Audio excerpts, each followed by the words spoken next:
Hey guys, Tristan Gatto here. I'm going to talk about a little shoulder stability today. A lot of times in yoga I've found that students have said, oh well, the front of my shoulder really hurts, or when I'm in down dog I get a pinching, when I take my arms overhead I get a pinching. A lot of times it's not so much having to do with the front of the rotator cuff per se. It has a lot to do with shoulder blade mechanics. Not so much the arm bone moving in the socket, but that the shoulder blade isn't getting the movement that it needs to allow more space and more freedom for that shoulder to come up. So when we do movements like shoulder flexion, meaning taking the shoulder overhead, your shoulder blade actually has to glide out and then slide back down. So you have muscles that bring the elevation up and muscles that bring it down. So upward rotation, downward rotation. So the shoulder blade also glides in and out.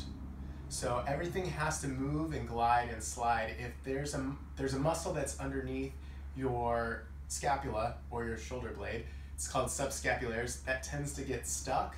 A lot of it too, one arm, your dominant arm, tends to get a little more stuck. Why?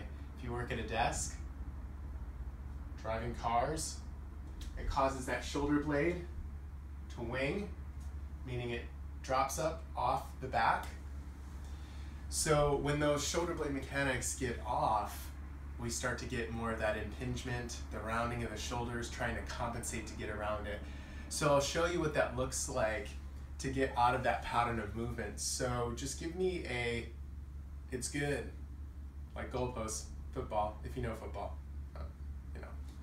So take the arms back.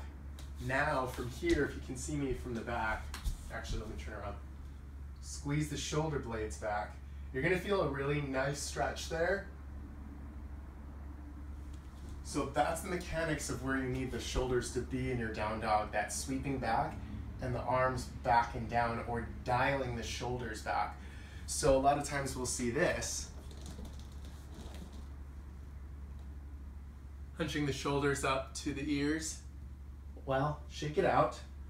Roll the shoulders back and down. So that way you've got all this space in the neck as opposed to the crunchy, crunchy, crunchy.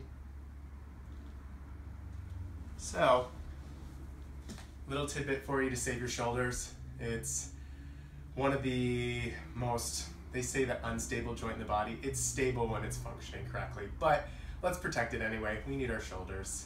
Anyway, namaste.